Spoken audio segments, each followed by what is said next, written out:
Here we are developing a survival crafting MMO. Yesterday, I got the troll turning to face the player, and off stream, I also implemented the cooldown for the troll so that he doesn't attack every second or whatever he was doing. Now, my next piece of work is going to be to get the AI pathfinding working. Just pull up my Trello, which is over here. Aggro mobs I'm going to count as done. Now, pathfinding is fairly complicated, and we don't really have a use case for detailed pathfinding yet, given that in the game, just load up. Hello, Loxlow Lex, and welcome back. If I just pull up a client, we drop in here, you can see that the pathfinding at the moment is really quite simple because mobs can just run in a straight line. All they need to know about at the moment is how high the terrain is. So that's what I'm going to start implementing. And then after that, I'll implement pathfinding so that we can have mobs not run through water, for example, not run up terrain that's too steep, and implement bits and pieces like that. But today, the focus is going to be getting the troll moving in a straight line, but sticking to the terrain.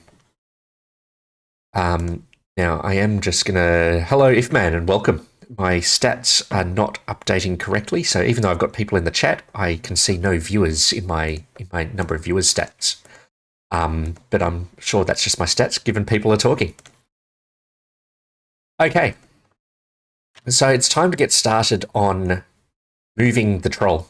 Now, to be able to do that, we need to be able to take not just the height of each tile, which the terrain service currently knows. It needs to be able to take any point in a continuous plane and know exactly how high that is. And what that means is I'm going to have to adapt the... Welcome, Northern Code. I notice you're on Twitch today. Good to see another person on Twitch. At the moment, these triangles are being generated on the client side, but we need to be able to have the server generate these because it needs to know exactly where they're going to be displayed by the client. So that's what I'm going to focus on today. All right, let's get my terrain service up, I guess. Terrain.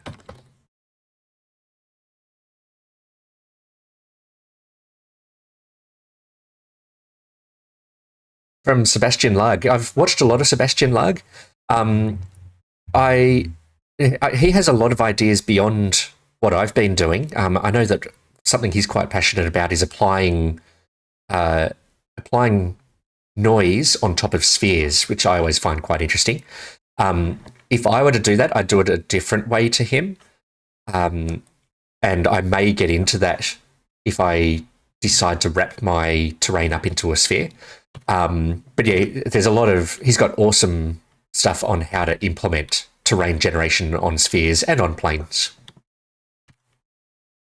I'm certainly familiar with his work. I'm pretty sure you spelled it correctly. I don't know if I've pronounced it correctly, though. Sebastian Larg, I always pronounce it.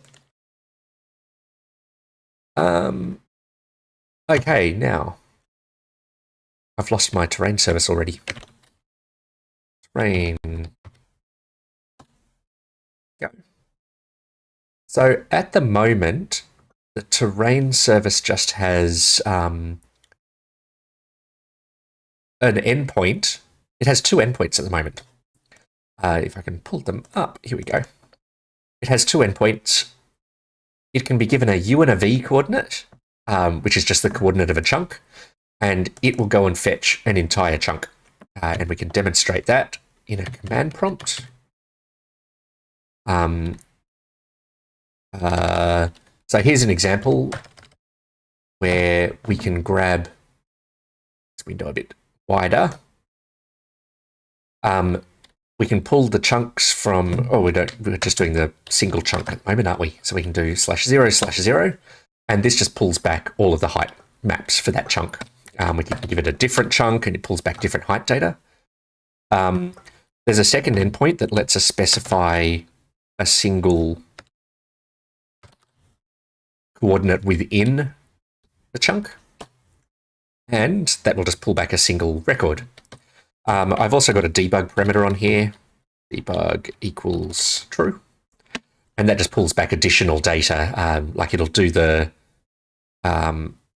conversion for the X and the Z coordinates of the center of the voxel, and some other internal things that I use in my hexagonal coordinate system. So I need to add a new route into here. Why is this called the entities router? That's incorrectly named. Let's just fix that. Should be the chunks router. So this pulls back the voxel data and the height map data. So let's also put a chunks router dot route, and I don't know, let's do a slash mesh slash :u slash :v. So what I'm implementing here is the ability to do slash chunks slash mesh slash 00, and this will return an actual mesh for the terrain surface in this chunk.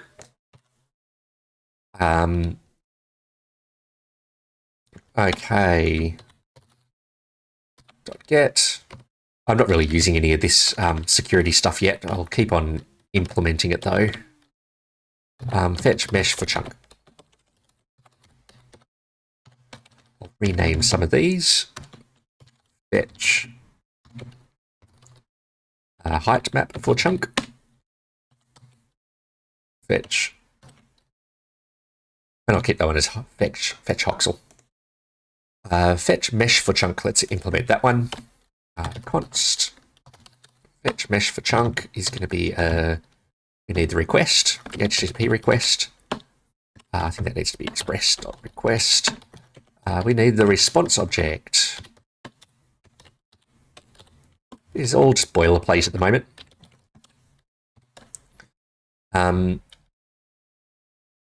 All we need to do in here is pull out a parameter.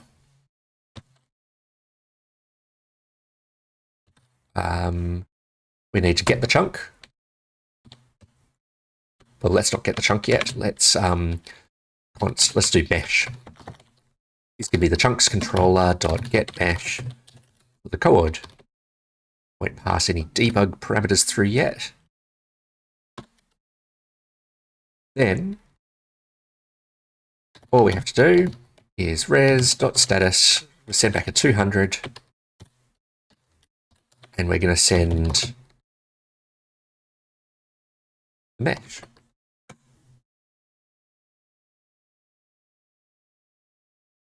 In-game mesh deformation, yes. So I do plan to have some form of mining in the game. It won't be like Minecraft, where you can just dig out blocks over and over and over again, where you permanently remove those blocks very, very easily. My intention is to have it so that with fairly advanced in-game technology, you'll be able to very gradually deform the terrain. And for things like mining, I intend to have things like mining being separate to changing the terrain for building a structure, for example. So you'll be able to flatten things out fairly easily. But for digging into a hillside, I intend that to be quite difficult. You'll have to do it to get some more advanced materials. And then over time, I intend the terrain to gradually revert. So one of the issues with an MMO is you do need all the resources to be renewable. It wouldn't be much fun if you joined a game a year after it opened up and there were no resources left near the starting point. So I intend to have the mines gradually revert over time. So yes, there will be deformation. It also means that I can't represent things just as height maps once I have deformation. So on the chunks controller, I am going to need to get a mesh. Now this function is going to be horrible. The good news is I have the code already for this in C#. So I'm going to spend probably the first bit of today's stream porting the code, the existing code across from C#. Debug. Oh, we don't pass a debug parameter. Okay. So the first thing I need to decide is what format this will be sent back in. Now, a mesh is going to need certainly vertices. So let's return an array of vertices. What else does it need? It's going to need the triangles.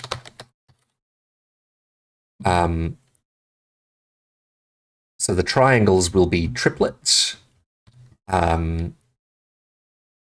Vertices will be triplets, and these will be indexes into the vertex array. We don't need to define edges, do we? No, I think this is fair. Okay. Now, we've got two different ways of managing this. Now, this is obviously going to be a fairly slow process. I know it's slow because I already do it in the client, and it takes, it's tens of milliseconds to, I believe, to generate the mesh for a chunk.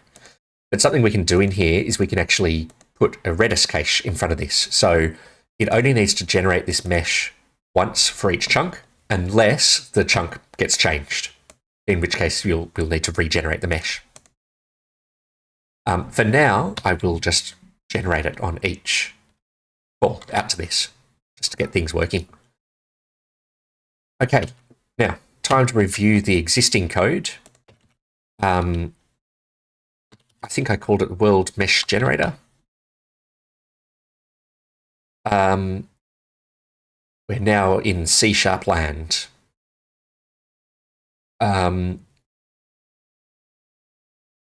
Now, this is built on top of the voxel system, so this is using a 3-dimensional array. I have simplified the server for now, so this would have supported digging tunnels and things quite easily. The server itself does not support that yet. It is only a height map, but of course that can all be changed in the future.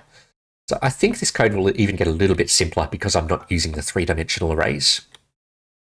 What does it do? It you can ask where the top of the world is. So this is really just getting our height map data. Get the screen a bit bigger. Here we go. Figure a chunk object. Where's the thing that actually returns? Here we go. Render mesh for chunk. So this goes through and finds for any voxel. It finds whether or not it is a solid voxel, because we'd only need to render solid voxels. What else does it do? Yeah, so if it has a solid voxel, elsewhere I believe it asks... it does it down in here. It then goes and renders the faces, conditionally renders the faces of each of the sides of the voxel. Now, again, this is much simpler for terrain when we don't support tunneling, because we only ever have to render the top face. Now, render faces itself, it takes the voxel, which just tells it, can we just pull up the definition of a voxel? Voxel. The voxel knows what type of block it is, whether it's sand, dirt, stone, whatever, whether or not it's solid. Most of them are, but I also have air and water and not solid. And that's pretty much all it has. It has a coordinate, it has a type, and whether or not it's solid.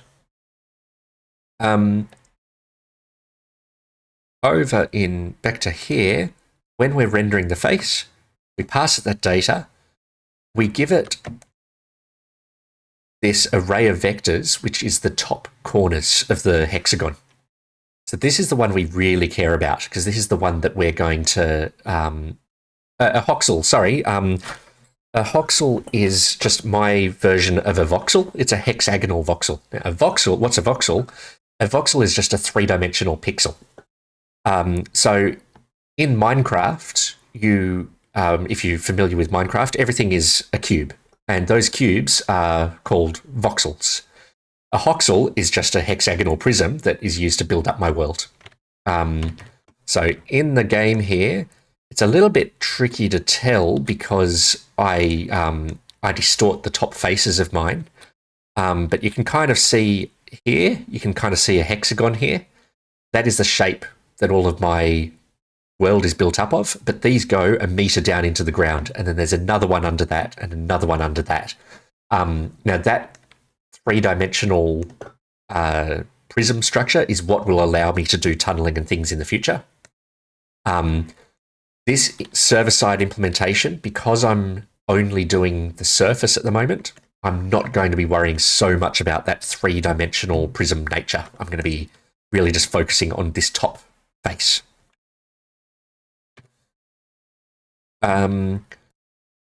We have over here, so I calculate the tops. There are two modes to it. I'll actually show you what happens if I turn off the mode. And in fact, this will make the voxels clearer. Let me just turn that off. I'm actually going to invert this parameter just to show you what the voxels really look like. I think this will work. I haven't tested this version of the code in quite a while, so I might just fall through the terrain.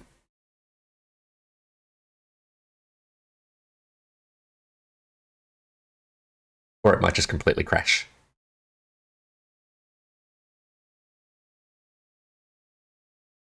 Yes, I've just crashed Unity. All right, so much for demonstrating that. Oh, here we go. I come in here. Let's call it not to debug. Don't debug.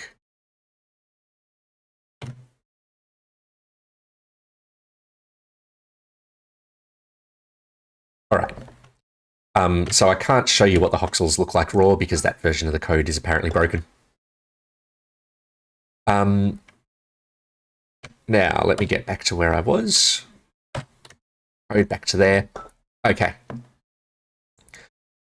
So the important thing here, the bits that we want to emulate, we definitely want to grab these top vertices. So this defines the hexagon that will be drawn onto the surface of the terrain. So we definitely need this get smoothed tops function. Grab an editor, if I can find an editor. Notes, new one over here. Get that on the screen. So yeah, we need to get the smoothed tops to define each hexagon.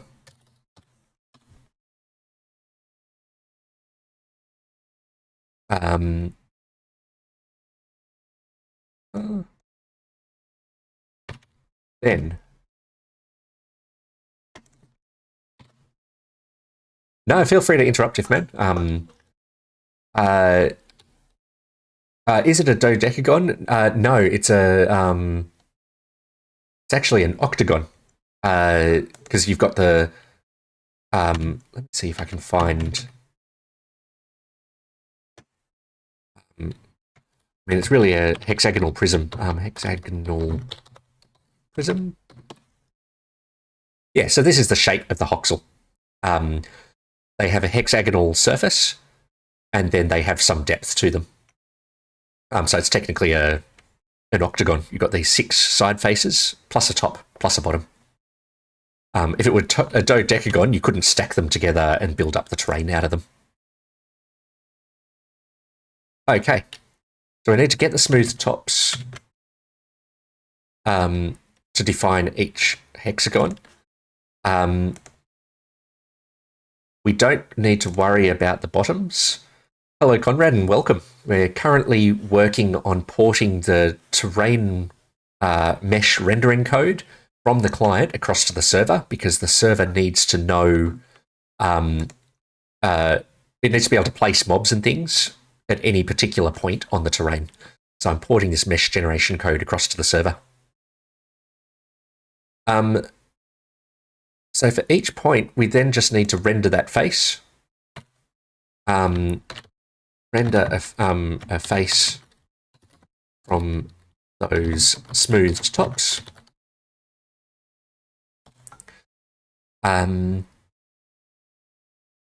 Now, rendering a face involves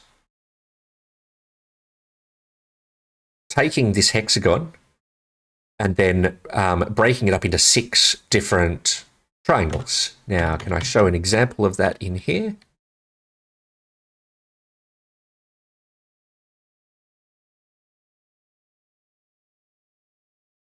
I've apparently broken everything.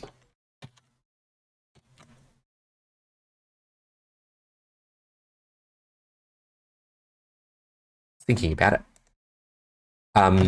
So you can imagine on this other diagram, if there are a point at the center of this face and then just lines going out to each vertex, because the 3D engine can only render triangles.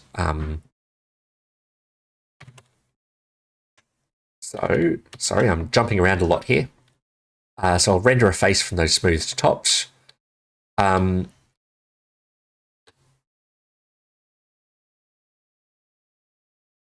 Yes. Yeah, you'll come across all of the constants I use in, I think that they're in the generate smoothed tops function. Now, this generate smoothed tops function is a little bit funny. What it does, I'm jumping all over the place. My apologies. I was in the right spot. When I'm generating these coordinates for the hexagon, I need to know not only the height of the voxel that I'm currently rendering, I also need to know the height of the surrounding ones because I do quite a bit of smoothing. Now, where it gets a bit tricky is when there's a big height difference between 2 adjacent voxels, I want to put a sort of a cliff face in there. I probably don't have any good examples of that. Is this still dying? Kind of.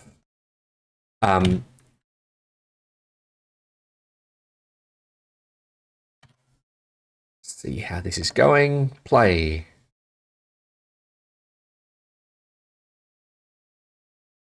It's really not happy. I don't know what I changed in here. Oh, I don't have my server running. That's all the problem is. It can't render the ground because I've made some changes to the terrain service and it's not compiling, so my terrain service is broken. So I am just going to quickly jump back and get this fixed. Change controller, get mesh. Let's make that an export.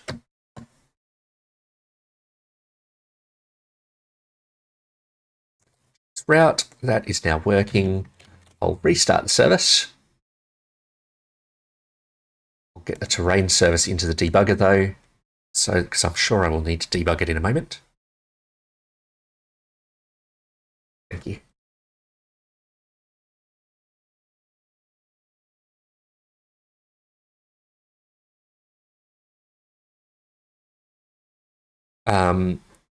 Is that running? No, it's not running.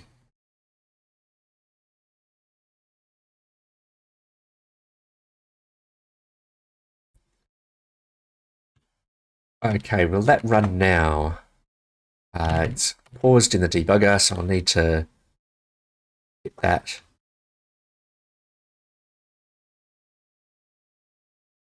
Stop it, rerun it, and there we go, it's running again. If we take a look at something like I was trying to show you before, you can see here's a hexagon, 1, 2, 3, 4, 5, 6, and that's how it's been broken up into triangles. These center ones, the center points are always at the actual height of the. One moment, I'm just having coffee delivered. Thank you. Free coffee delivery. These center points are always the actual height of the voxel, whereas these ones around are being affected by the surrounding voxels. So that's why the smoothing is a bit complicated. A studio tour, maybe at some point. It's a real mess at the moment. And my desk is actually in our lounge room. So, yeah, maybe one day, if I can convince the children to tidy up their toys.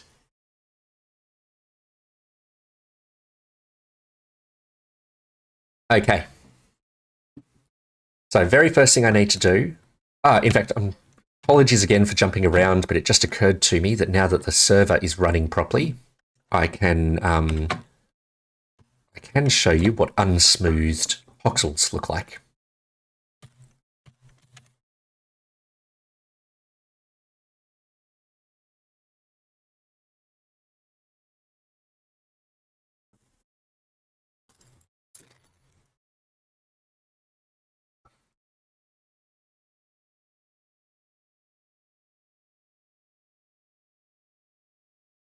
No, I can't. All right. Enough jumping around. Let's get to the implementation. Stop.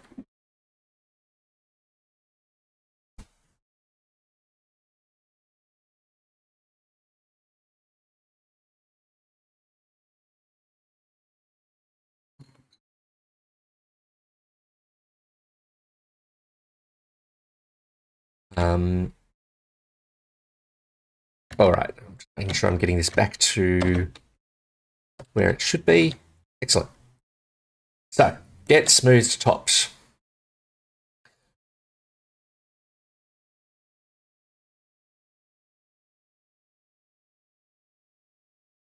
Yes, I was just saying. I was actually handing car keys to my wife, who's just taken the kids out. So, yeah, it's a fairly large room. I'm stuffed in a corner of it. But yeah, I'll arrange that once I've got if it's not completely covered in my family's personal stuff, then I'll see if I can arrange a little studio tour. I'm stuffed in a little corner of a fairly large room.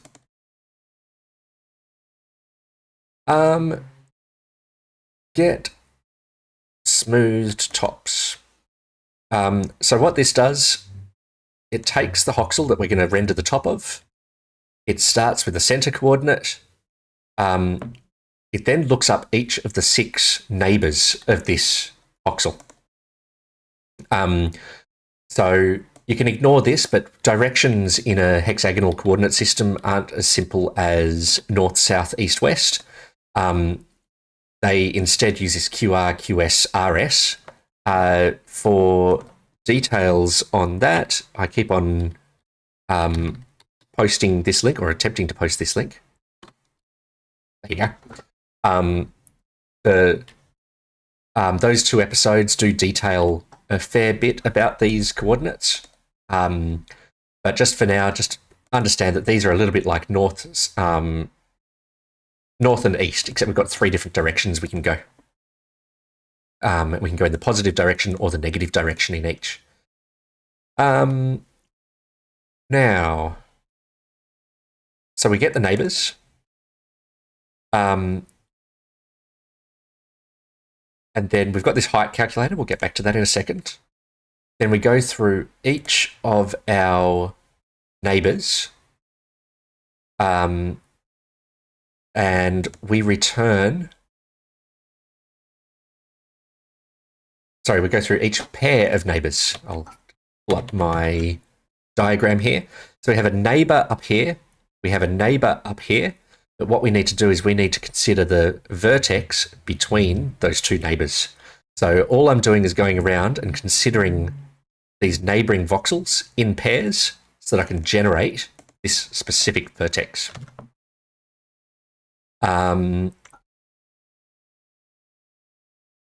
Then it just generates the average of the heights of the 3 relevant voxels. That is this voxel, the one up here, and the one up here takes the average and plonks it down there. I appear to have simplified this code at some point. It was at one point generating it may be the average heights goes through and says that if this is getting too steep, then don't just take the average, and it will then cause it to insert a cliff face. So to keep things simple, I won't do the cliff faces in the first cut. I'll just generate terrain as steep as we need it, and then I can iterate on that to get the cliff faces back in. All right. So implementing it. I need to go through each of the chunks, each of the coordinates in this chunk, and I need to generate 6 vertices for each. It'll work out to less than that, because if I've got A,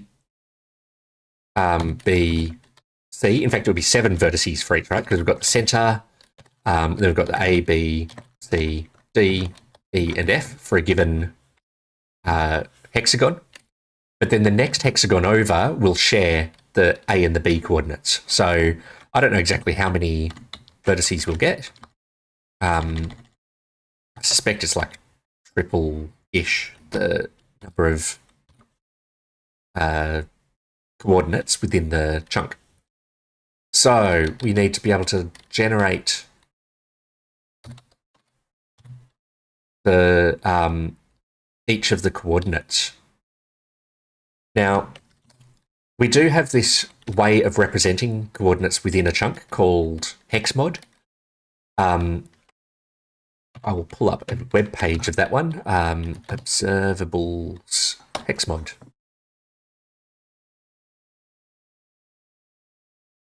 Now, I've shown this diagram a lot. So here's what one of my chunks might look like. Here are each of the hexagons within that chunk. If we come on down, there's this numbering system that this person, Sander Evers, devised. I presume it was him who devised it.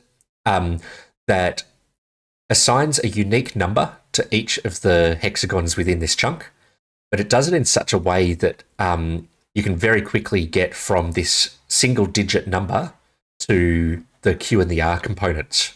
So I've already implemented all of that, but what it does mean is I can just count from 0 up to however many hexagons are in a chunk, and I'll be able to enumerate all of these hexagons in order, in an order. It's not like I'm going to be going left to right or anything. I'm going to be doing these strips that all kind of interleave 3 to 7, 8, 9, 10, 11, 12, 13, 14, 15, and so on. So I can just do for const m, the hex mod, is equal to 0. M is less than coordinate system dot chunk area, which is the number of chunks, number of hexagons in a chunk, plus m.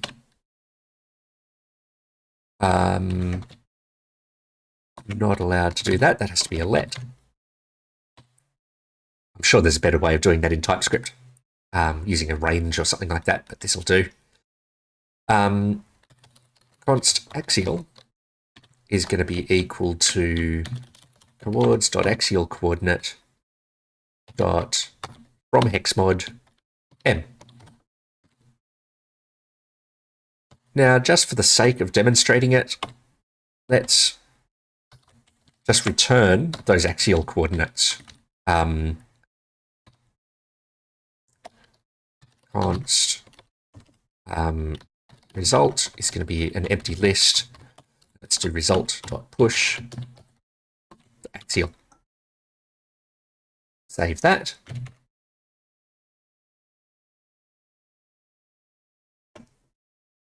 Now, if I call, let's clear this screen.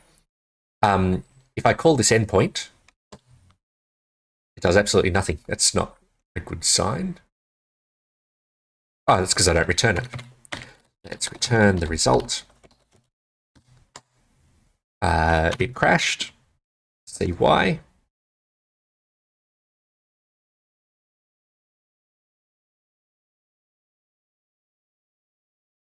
Why did that crash? Am I debugging the terrain properly? Services. Looks like it. Let's try just re-debugging it.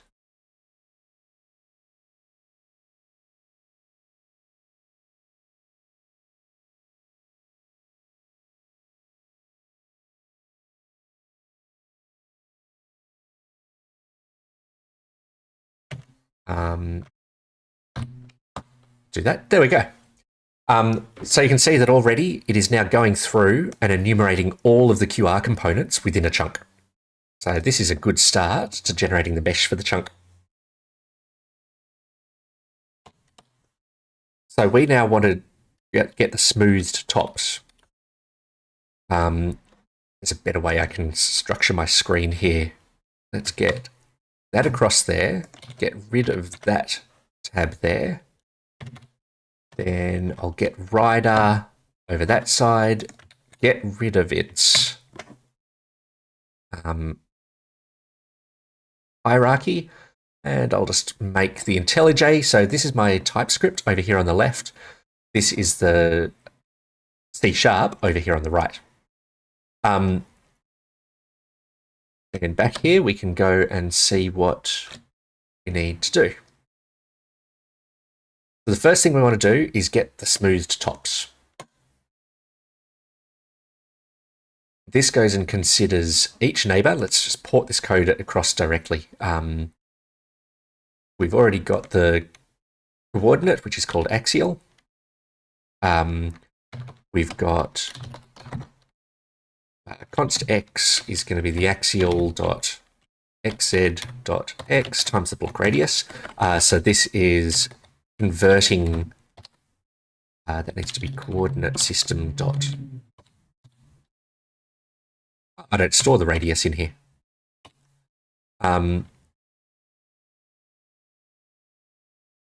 It is just one. So block radius refers to the lengths of from the center out to a corner of the hexagon. So will I put it in the coordinate system? No, I'll make it a configuration of the terrain system. So let's go config. Do I not have a terrain config? There it is. Config.terrain. So I'll just add a parameter in here. Let's go terrain hex radius. And we'll just make that 1. So then in here, I should be able to go config.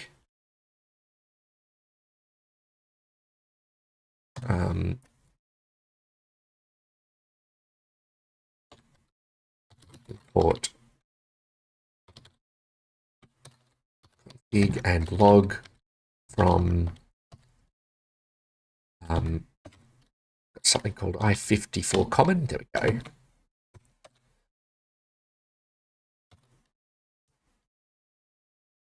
Config dot what did I call it? Terrain.hex radius. Hex radius. And then const z is equal to the axial. So all this is doing is it's taking the axial coordinate, which is the coordinate of this hexagon within its chunk, and it's just converting it into an x and a z using code that I have already written to do those conversions. But of course, it is dependent on how big the hexagons are, which is why we have this multiplication in here. Okay.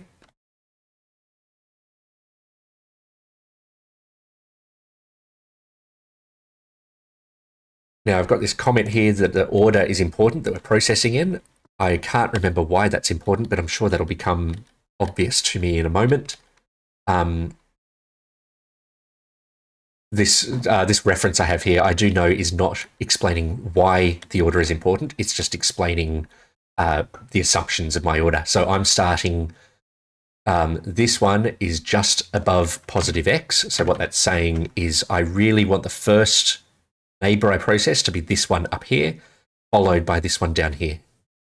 I'm not sure why I decided that was so important, but let's go const neighbors. I should really be using American spelling and code, but whatever. Yeah, all right, I'll go over to American spelling. Const neighbors is equal to c dot, no, we go axial. I think I've got a dot neighbors thing in here. I do. So this is just a getter. I'm just going to click through to this. This is just a getter that returns each of the directions. This is not in order, is the only issue, isn't it?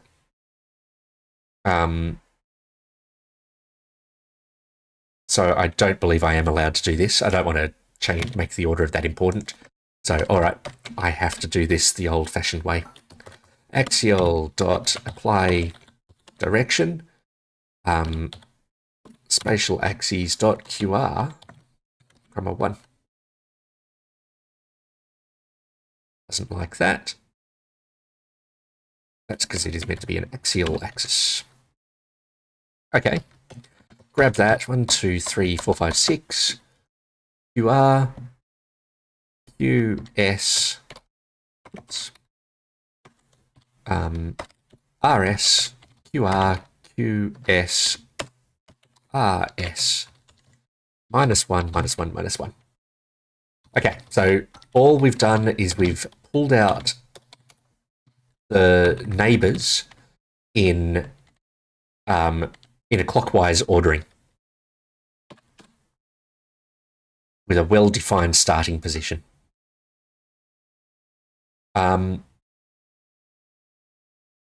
So next I have this top layer boundary calculator. I'll look at what that does in a moment. I just don't remember what it does. I suspect I don't need it at the moment. I think that what it does is it takes 3 adjacent hexagons and calculates the average height of them while taking into account a maximum slope. So I'm going to ignore that for now because I'm not going to need it until I implement cliff faces again. Now, all this then does is it calculates the 6 corner vertices. So let's actually go const corners is going to be equal to, how do you generate a range of numbers in Node? Node.js range of numbers.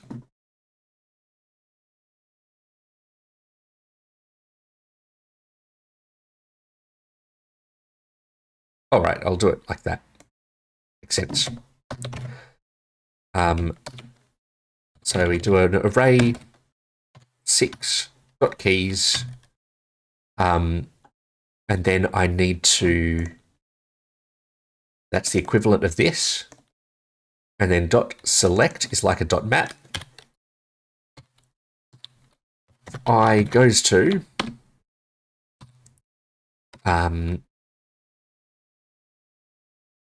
and then all we need to do is ask for the average of this coordinate, the adjacent coordinates, and that'll do it. Okay. Average height is going to be equal to axial dot, we don't have a y coordinate. Oh, because I haven't looked up the height.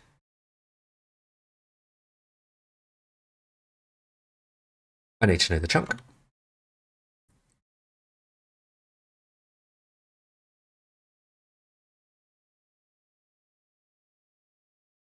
It's easily done.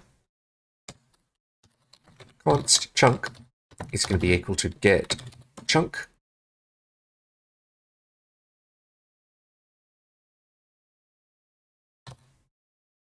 chunk coord, and we don't need any of the debug data. Now notice again, this function should be caching its results. It's generating, every time someone asks for a chunk, it's regenerating the new terrain every single time. It should be storing that. That's a pretty easy thing to do later. Okay, so here we need to do the chunk. We pass it we need to index into here, which is going to happen by doing, do we have M? We do have access to M, so we need the Hex Mod representation. Dot height. So that is the height of this chunk.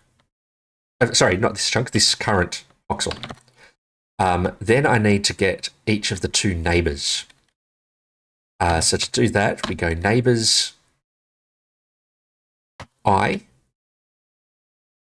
I need to, that gives me the coordinate of the neighbor, does it? Yes, it gives me the coordinate of the neighbor, so I need to look that up in the chunk. Dot M. So we get its hex mod representation, we look it up in the chunk, and then we ask for its height. Just make the screen a bit bigger, space this out a bit, and then lastly, we need the next one around the loop. We go chunk of neighbors I plus 1 mod 6. We loop back around to the start. Dot M dot height.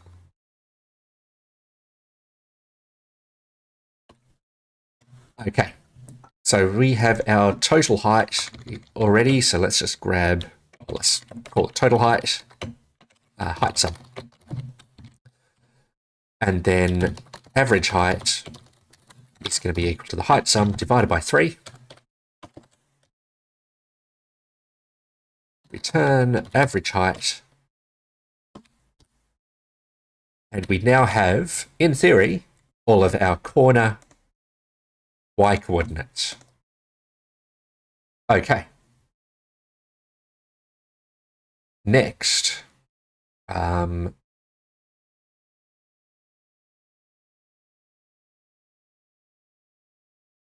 this then converts those to a vector. So I might as well do that here as well. We go vector 3, new vector 3. We need to give it the x coordinate, which is the center of the voxel we're looking at, plus config dot terrain, that go, terrain dot hex radius.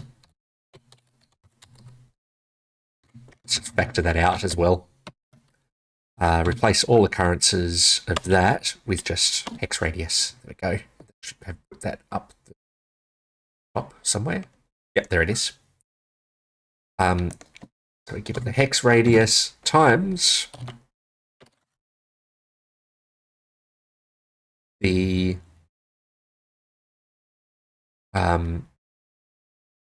cosine. Okay, this isn't actually running cosine. I have pre-computed some of those constants that, who was it? Was it Loxlow Lex was talking about earlier? I've just pre-computed those in an array. Where does that get defined?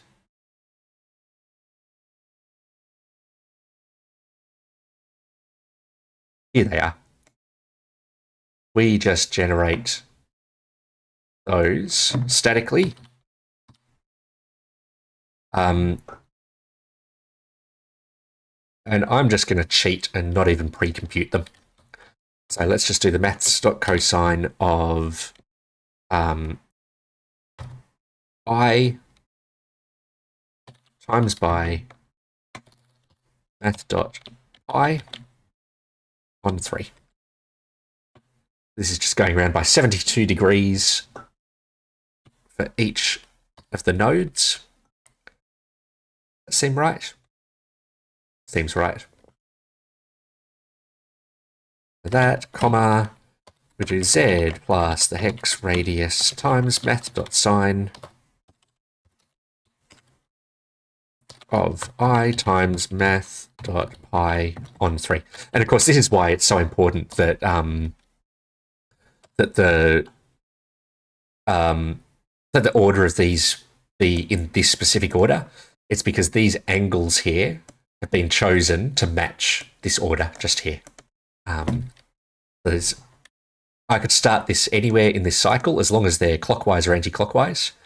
And then we just need to choose these. All we're doing is going around our corners. Just we go for this one, then this one, then this one, then this one, then this one, treating it like a circle, and it's fairly straightforward trigonometry. Do a new vector 3.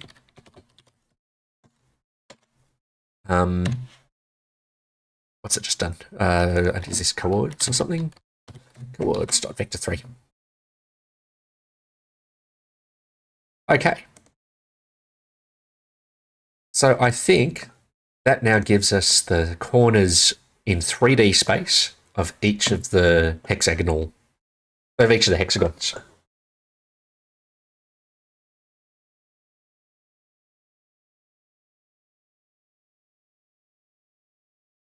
So next, I need to return all of these. Well, I need to convert it into triangles, I should say. What did I call it? Render faces or something. Yes, so we've got this render faces function. Now, in the original code, this goes off and generates 8 faces. Optionally, up to 8 faces, depending on whether or not the face is going to be visible. Because I'm not worrying about cliffs and we're not supporting tunneling yet, all I need to worry about is this first face here. This is just the top face. You can see it's in the Y direction, positive Y. And so we just need to render this face. Easy.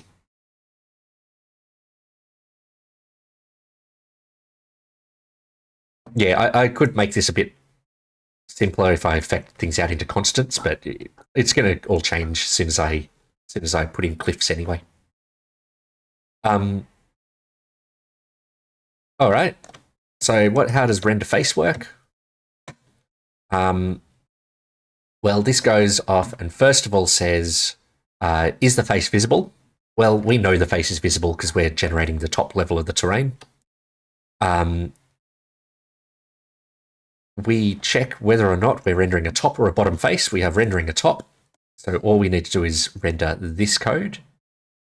In fact, go one further and say we're just doing this code because we're just doing the positive Y direction, just the top faces at the moment. Come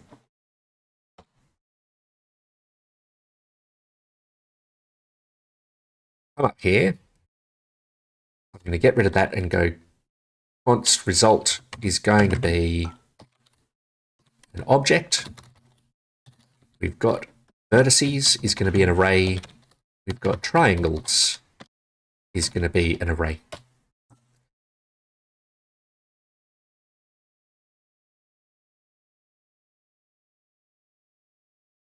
Then what we do is we grab the center. Wow, what on earth is this doing?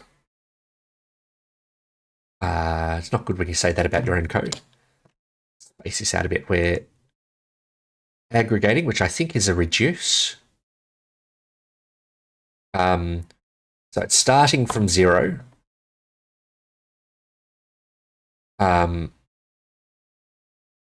Okay, so I do some smoothing to the center point.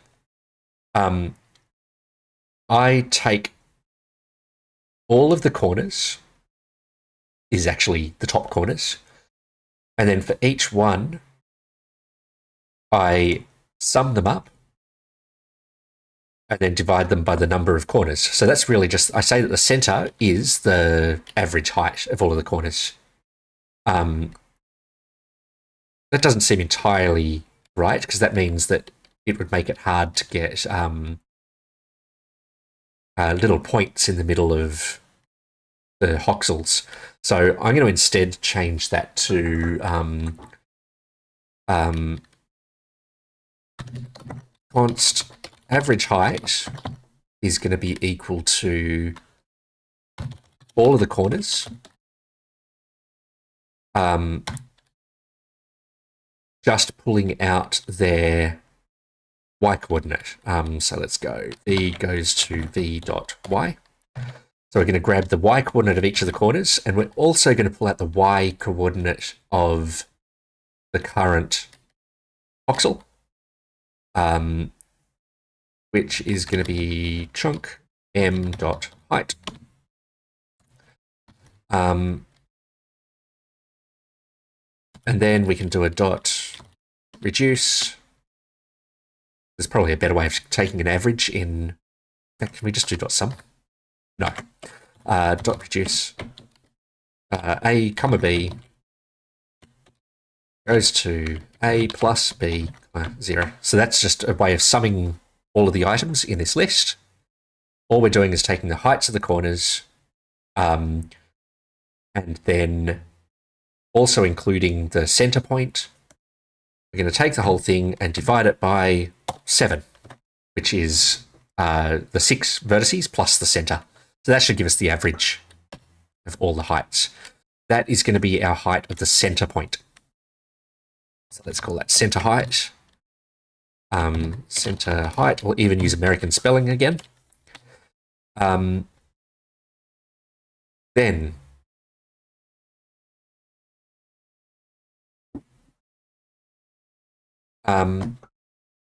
this goes and generates polygons.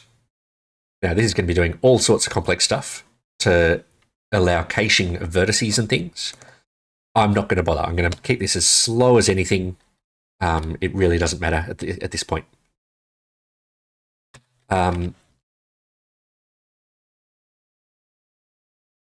I need to add 6 triangles, right?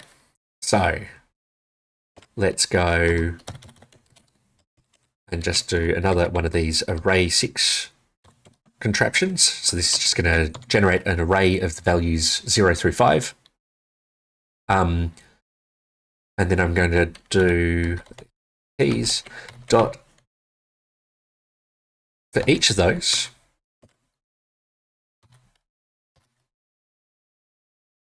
Why don't I just use a for loop? For let I equal 0, I less than 6, plus I, vertices, result dot vertices dot push. I need to give it 3 items to push in. I need to make sure that the order is consistent. It doesn't matter what I choose, really. It can either be clockwise or anti-clockwise. I should use whatever Unity uses because it's going to avoid having to reverse stuff later. So let's just see how this one works. Vertices is going to add, here we go. So it adds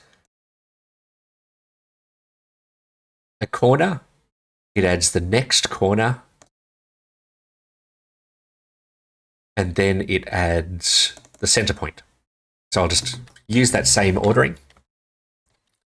So the corner, we do corners I. We add the corners I plus 1 mod 6. Find my modulo key 6.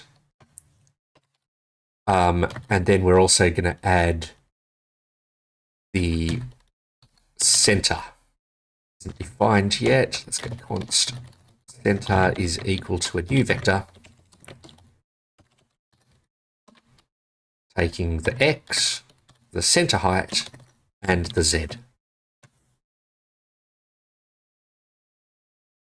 Yeah, another Australianism, I suspect. Anti-clockwise. You guys say counterclockwise, don't you?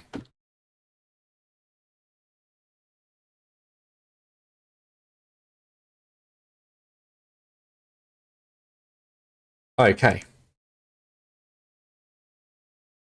Fragment of type. Vector 3 is not assignable. Oh yeah, so the problem here is I need this as an array. I need this one as an array. What's wrong with that? Type never. I need to tell it the type of this, do I?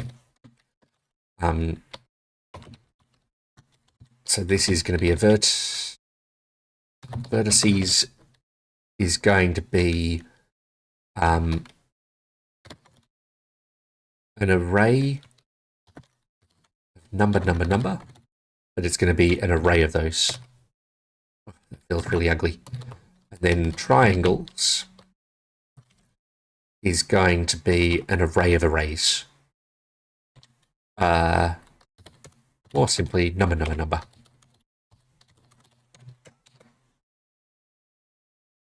It's a fairly obscure type, but all right. And that almost fixed it. Center.asArray.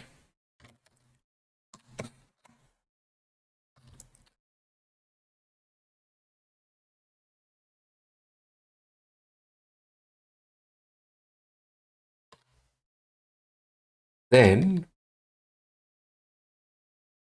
we also need to push in the indexes of those vertices. Easiest way of doing that is going to be, well, it's really quite simple at the moment. I'm not doing any deduplication at the moment. So in here, I think I can just do result.triangles.push. It's going to be like 3 times m plus 3 times m, 3 times m plus 1, and 3 times m plus 2. So it is just a number that's just going to keep on going up. It doesn't like that. Oh yeah, because I need to push in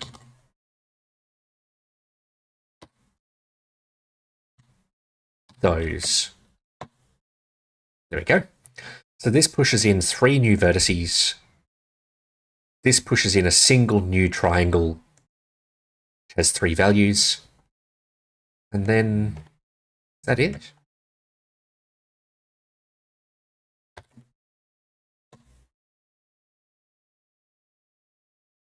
Okay, let's give it a try. This is going to be a huge amount of output if it works. There we go. So you can see the triangles are really boring. And something is definitely not right with them. So I've got to fix the triangles. Then the vertices themselves, they're just vertices all over the place. That's exactly what I expected. Well, other than the triangles. So triangles is wrong. This should be, that should be plus I. This should be plus I plus 1 mod 6. And then the third one is something's not quite right here, is it? It's 0.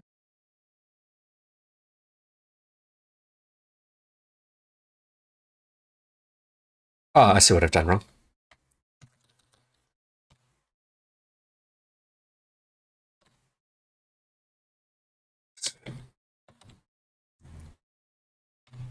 I just need to work out what these values are meant to be. M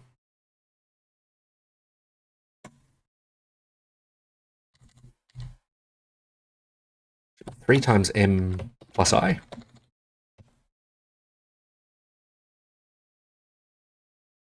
Still not quite right.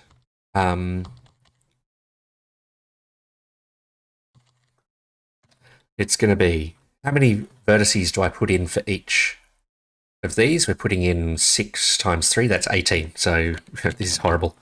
18 times m plus 6 times I.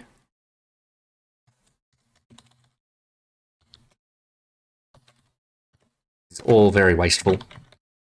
1 and that plus 2.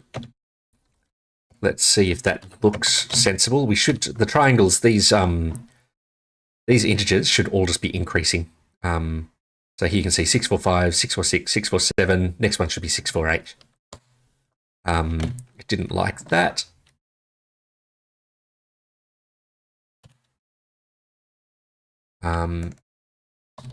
Why didn't it like it? Everything seems to be filing. So I will just rerun the server.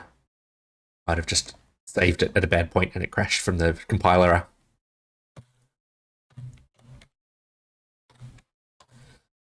That looks better, except the numbers don't line up. 1918. I don't know. What have I done wrong?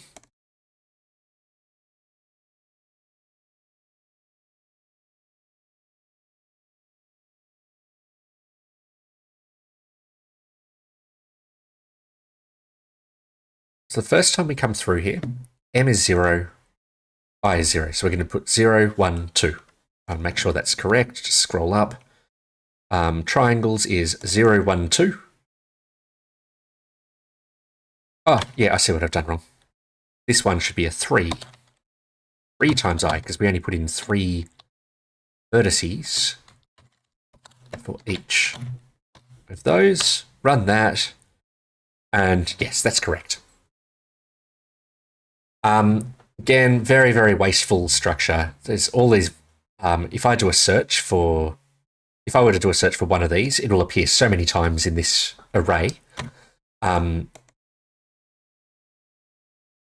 what I might do is I might reduce that now. Let's just do a WC minus, what is it, C, to count the characters. Yeah, there you go. That's 170 kilobytes of data just for one chunk. That is kind of insane. So I do want to reduce that. The way to reduce it is to say push the center vertex in. We will always add the centers. So let's just go result dot vertices dot push.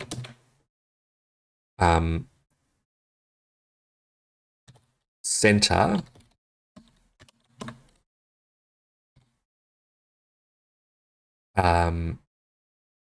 center dot as array.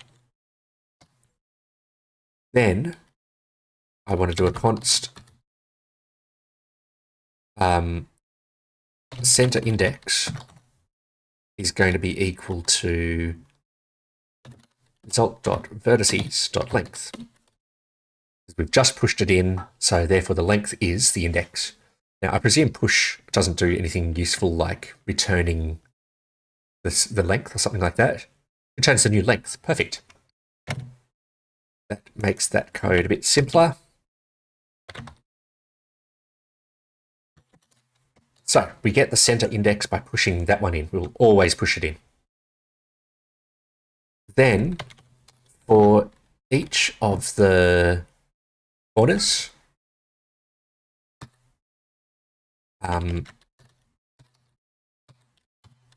corner dot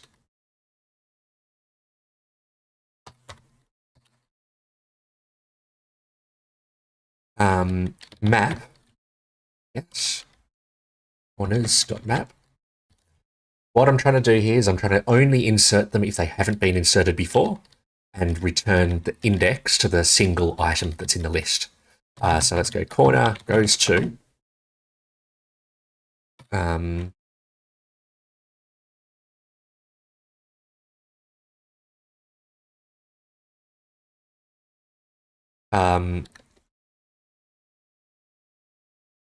result dot vertices dot, I think there's a find.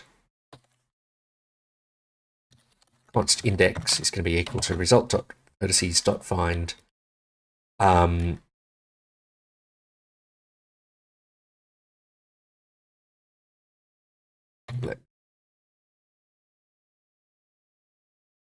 think I can do corner dot as array. And then if index is less than 0, means it wasn't found, then we're going to return result.vertices.push corner as array. Else return the index.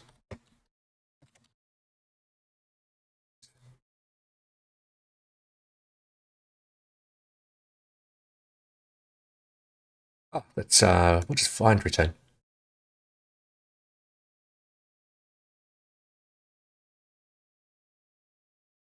Oh, that's interesting. We can give it a predicate. That's a slightly cleaner way of doing it. Return value is the value of the first element. No, I want index of or something. That's index. Find index. There we go. Find index, give it a predicate, and it will return index of the first element or -1. Okay.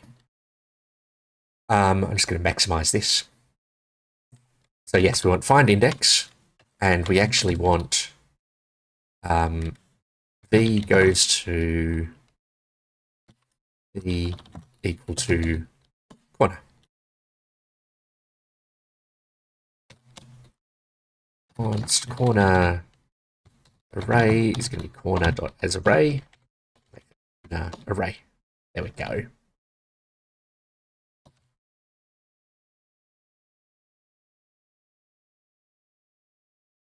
Okay. So this should now be mapping each of the corners to a corner index. So const corner indices is going to be equal to that. We don't need to push in the vertices anymore. That's all been done up in these here. Get rid of that. We do need to push in the full triangles, but this time instead pass in the center, the corner indices I. This needs to be an array. We pass it in the corner indices I plus 1 mod 6, wrap around. And we pass it in the corner indices, the center index. Okay. What does this look like? Well, it runs. As expected, we get reuse of the vertices. So these are two adjacent triangles, and you can see 1519 is being shared, 1513 is being shared, but then they have a single unique index, which is exactly what we expect. And we've halved the size. Not as big a difference as I was hoping, but that will have to do for now. It's more than halved. It's about 40%, I think. Okay. Now, trying to visualize this is going to be an absolute pain, right? So, but I do need to know that it's generating the correct terrain. Otherwise, we're going to have mobs kind of going all over the place. So I think what I'll work on next is getting the client to use this endpoint instead of generating its own meshes. I will also check how long it takes to run. That's surprisingly quick. I'm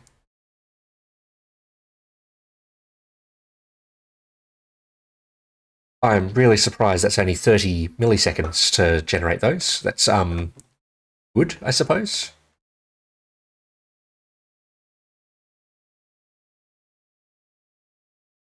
Okay, world mesh generator.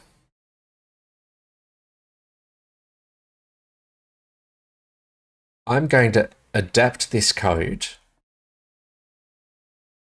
to call out to the service. Use terrain service.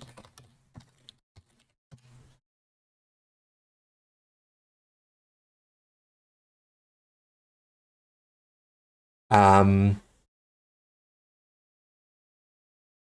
in here, I need to say if use terrain service, then do this. Otherwise, go and do the old code. It's going to complain at me that this code never runs. Oh, I thought it would. Doesn't, apparently. Cool.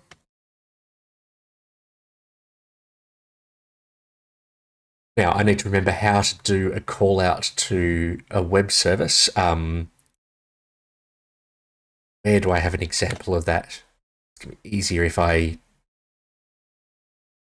chunk stream system is going to be calling out to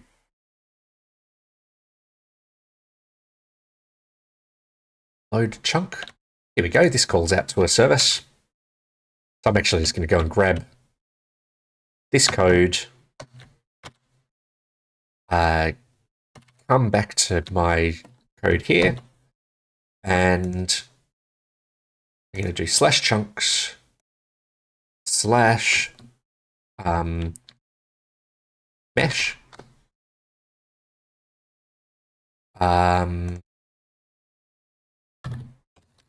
context dot chunk dot coordinate dot u and context dot chunk dot coordinate dot v.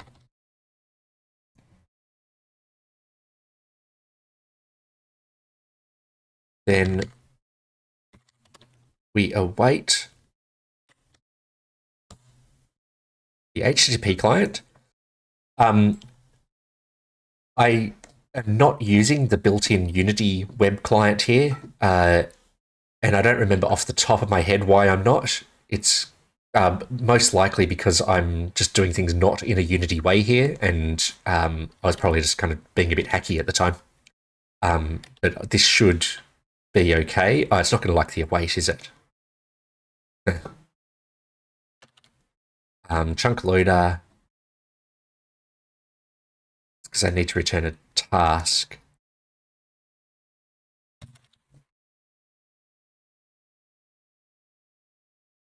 Okay. So let's do that. And then I think I can do task.result. No. Oops, no, response.result. Now I think that blocks. Sorry, I'm kind of not remembering how to do this. I'll grab this C# task result.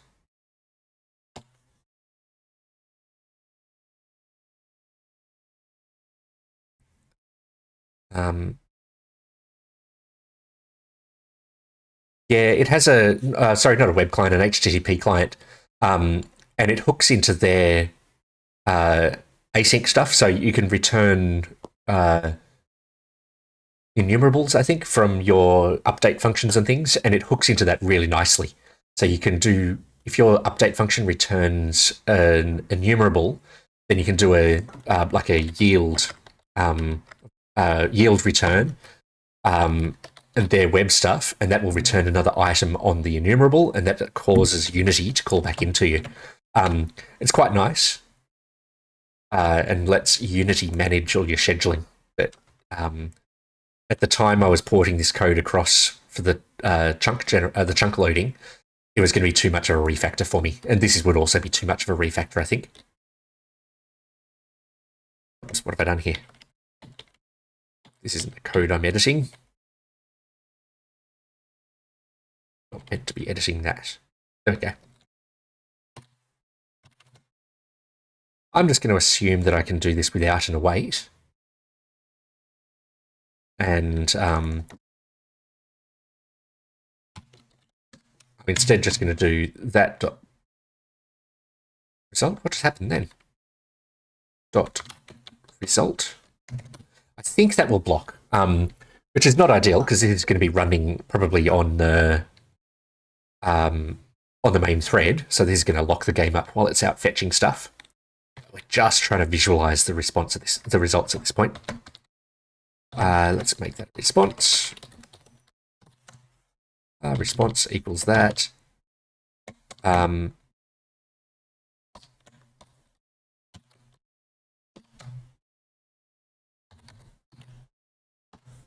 Result. We then do a JSON convert. I'm using Newtonsoft.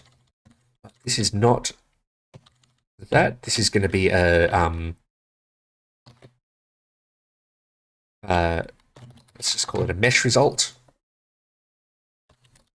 Can I define that in here? Mesh result. I think I need to make this serializable.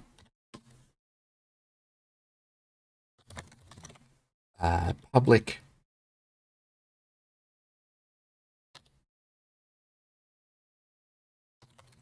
list of number. We'll just make this a float. All vertices, and a public list of int for the triangles.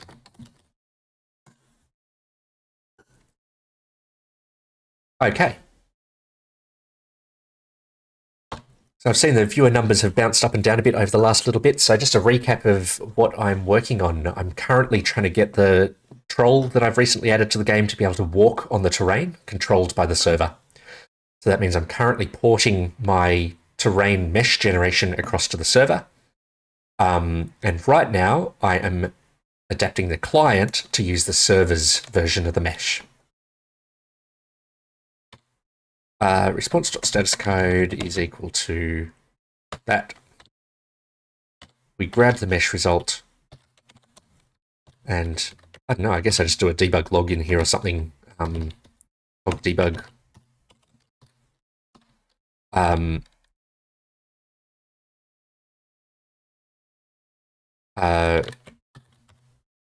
Received mesh. This is really just an excuse for me to get a breakpoint in here and actually inspect the data that just came back.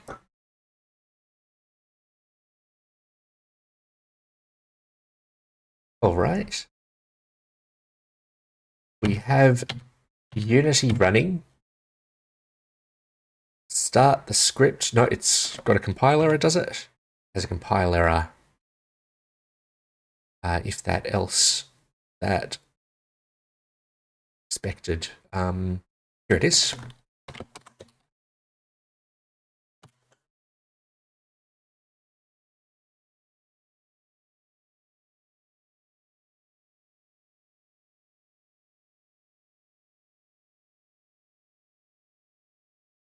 Okay.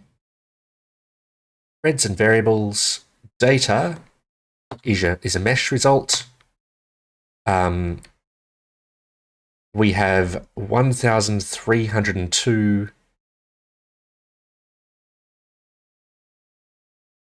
Is this going to be the same process for rendering players like other players? Ultimately, yes. The server should be the source of truth for where players are. Right at the moment, though, players are controlled by the client. So when the complication is that if the client and the server disagree on the exact placement of the player, you don't want jitter on the client. So the client will remain the source of truth for its display of it unless it gets totally out of sync for its own player. So when a client is displaying its own player, it will be the source of truth unless it gets out of sync with the server more than some threshold, in which case it'll go and pull you back to where you're meant to be. But the server will decide where players are, where the ground is, and so it will be responsible for using this code, dropping the players onto the ground. Correct. So here we have some triangles. This is awesome. We've got 1,300 of them. That's cool. And then vertices, we've got some legitimate looking vertices.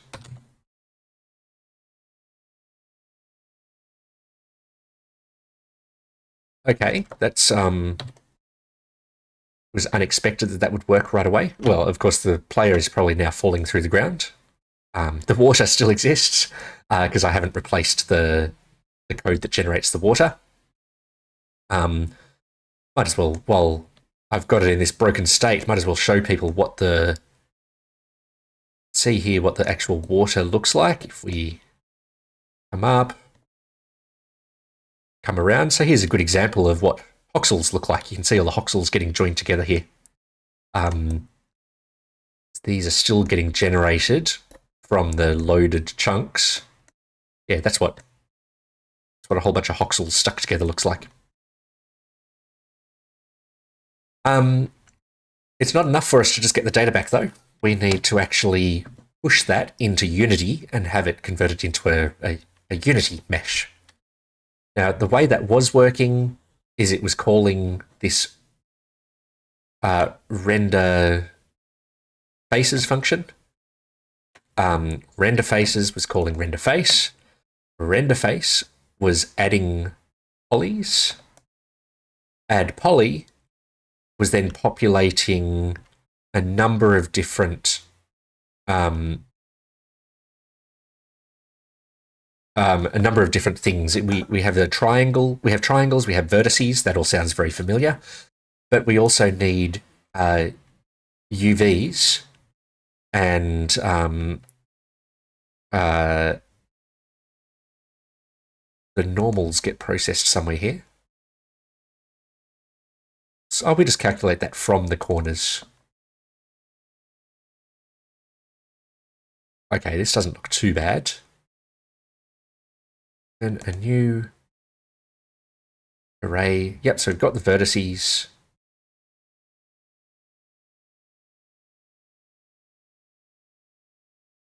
This actually doesn't look too bad. I think I should be able to do all of this just using add vertex and add triangle. Let's try it. Let's just say data.vertices.each var vertex in the vertices. Add, I think I need to do context.add. How do I add? Great.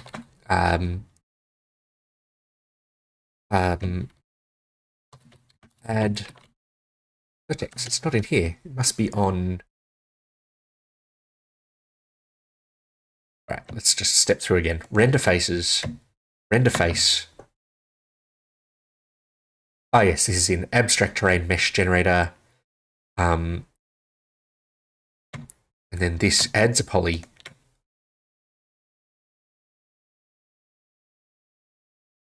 Type are we on here? We are on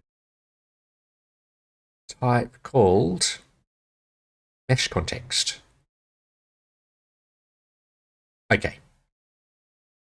So the issue here is that add triangle and add vertex are private. So I am just going to make these public for now because I want control over these directly now.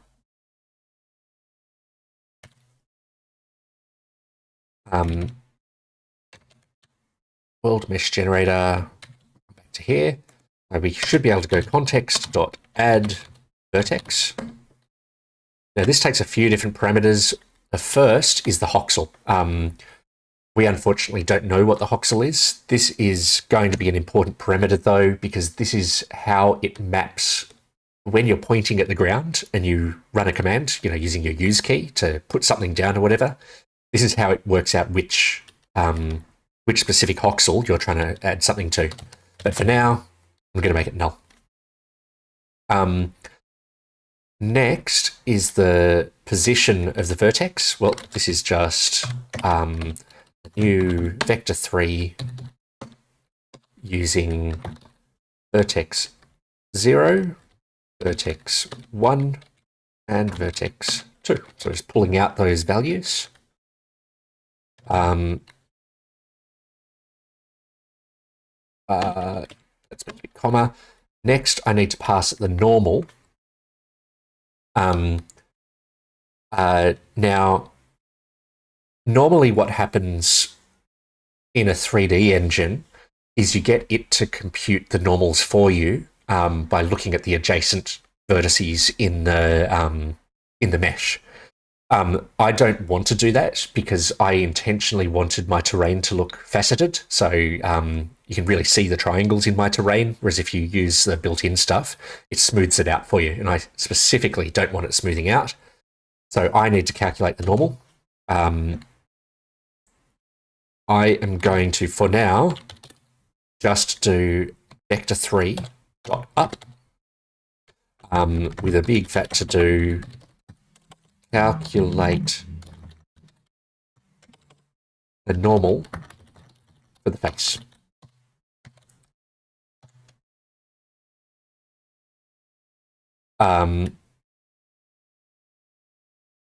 Now,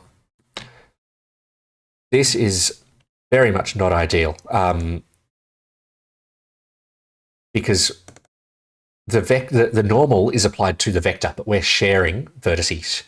So while I went and took out the duplicate vertices while we were generating the mesh on the server, we actually want to reduplicate them here,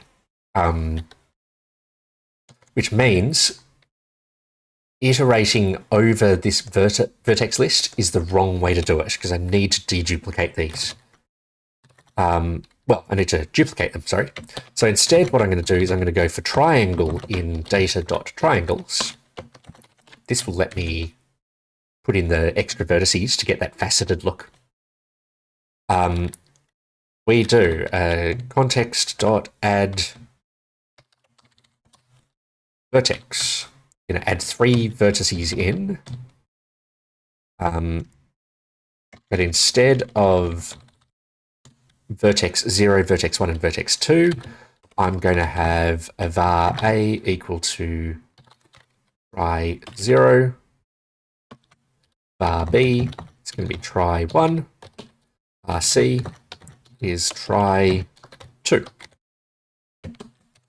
Then I'm going to add, say, add a vertex for data.vertices a 0, data.vertices b. Oh, I can't type. Sorry, it's meant to be a. So we're just adding a single vertex at the moment. Data.vertices a2. So there's just a single corner of the triangle.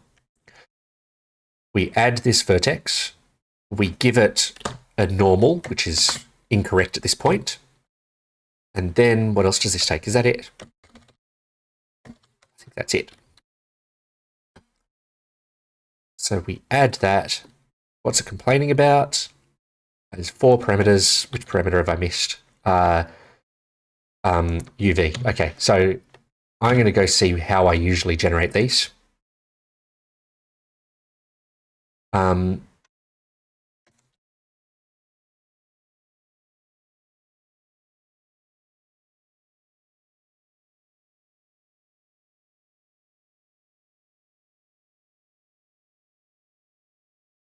Add poly. That.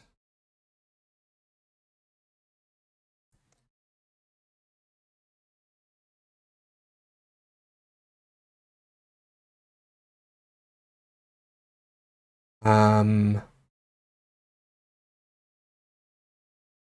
do have a calculate UV function. It's going to make things easier. Oops, public. Oh, I really can't type. I need to turn the heater on.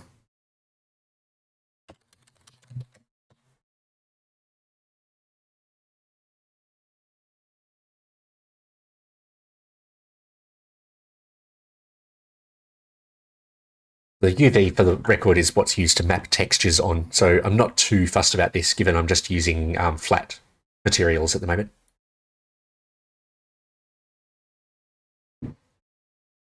In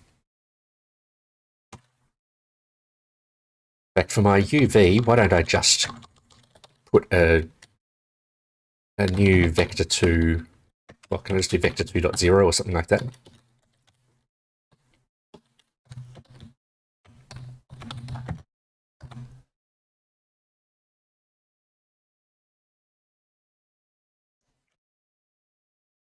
All right. And then I just repeat that, and that. But this time I'm going to put B, if I can type, B and B. Lastly, C. I've got a slight feeling that I'm going to slightly break things having these like UVs not set properly and the normals not set properly, but hopefully we'll get something that can at least intersect with and look slightly okay. Context.add triangle. We give it a material. I think I have to ask, how do I get a material?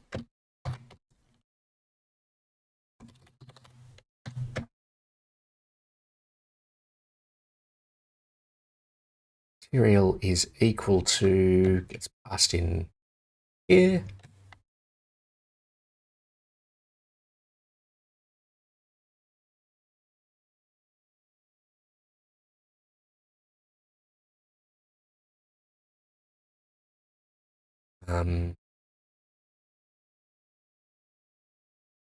Face get called, that gets called in here, and material,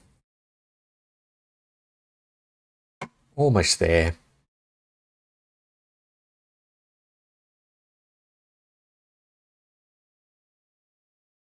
Water is an example.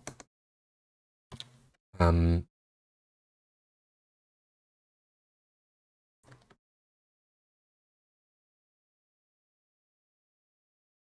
if I just set this to grass, it should just work. Grass. Then I give it 3 values, which is A. It's not A, B, and C. I need to know the, let's try 1. It's the new value now that we have duplicated the vertices. Now, I am going to need to finish up soon because my family is going to be getting back home from their little outing, and I should probably spend some time with my kids while they're on holidays. I'm going to try 2. I'm going to try 3.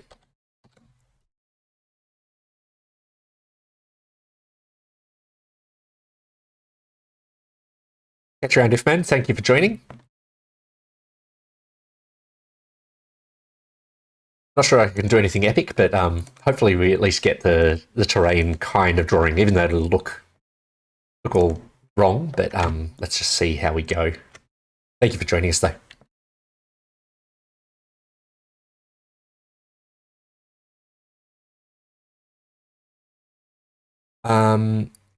Out of range exception. All right. What doesn't it like here?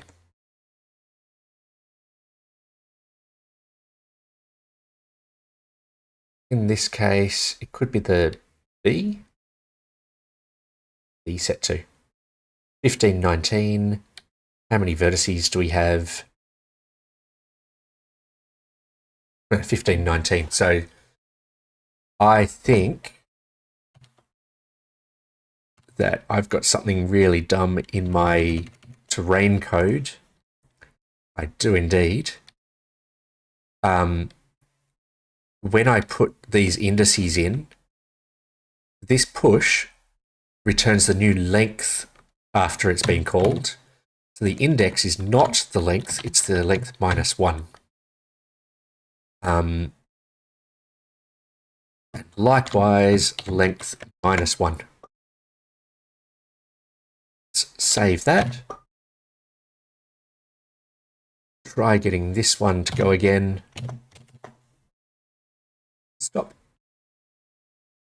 Rerun. Hopefully it doesn't get that same exception.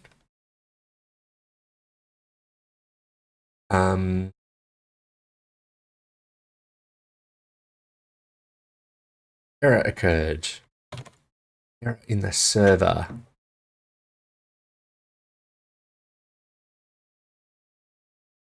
Go.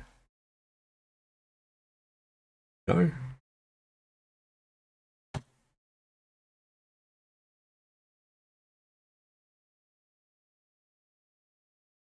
I'm just going to restart things. Close that one down. Stop our server. Start it.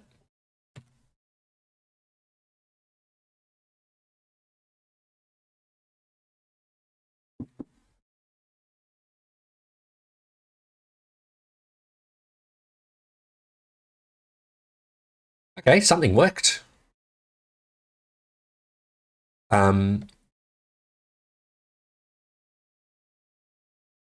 Player is confused.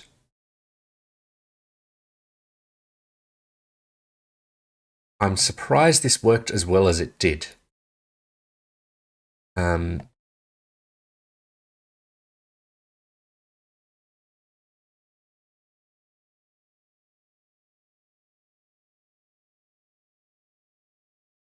All right, I can't see the terrain at all from above, which means I've got the order of my triangles wrong. We can see the terrain really well from underneath. So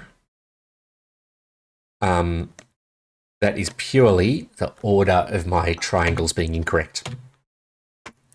So I'll come back to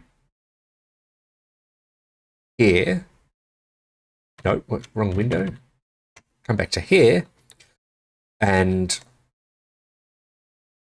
I'm literally just going to change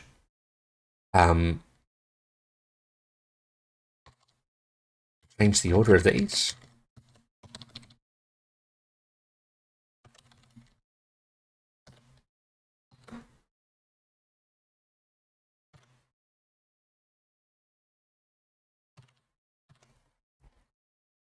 Stop that, restart it. All right. Still not right, but you can see that all the tiles, it's done the smoothing, but the tops of these hexagons are kind of back to front. This is meant to be sloping, here it's meant to be sloping down, but it's sloping up instead.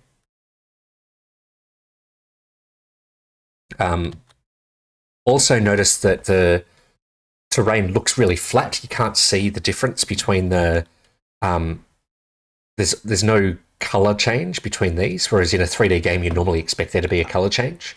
That is purely because of the normals being hacked out. So, first things first, the slope being round the wrong way is definitely a server-side bug.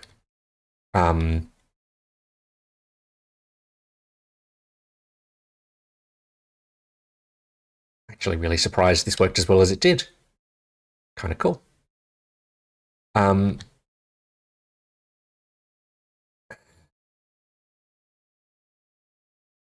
don't know where to start, is the only thing. One thing I could do to debug this is reduce the size of my chunks. My chunks at the moment are... how big are my chunks?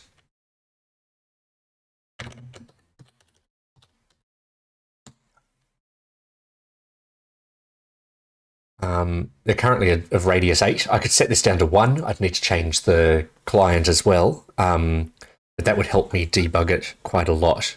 So I think what I'm going to have to do, I'm going to have to do this off, the next step of this off stream. So I do want to thank everyone for joining me. Don't forget to subscribe if you haven't already. We have made progress here. Even though the terrain has gone backwards, it's good to see that that we are able to send this data through and in a timely fashion from the client. The water is in the right spot-ish, other than the fact that these slope down the wrong way. So yes, thank you again for joining me. I will probably not be able to stream again until Tuesday, but I do have a devlog episode coming out this weekend. So Sunday morning US time, there will be a devlog episode. Then I will stream again Monday afternoon US time. So thank you again. I will catch you around.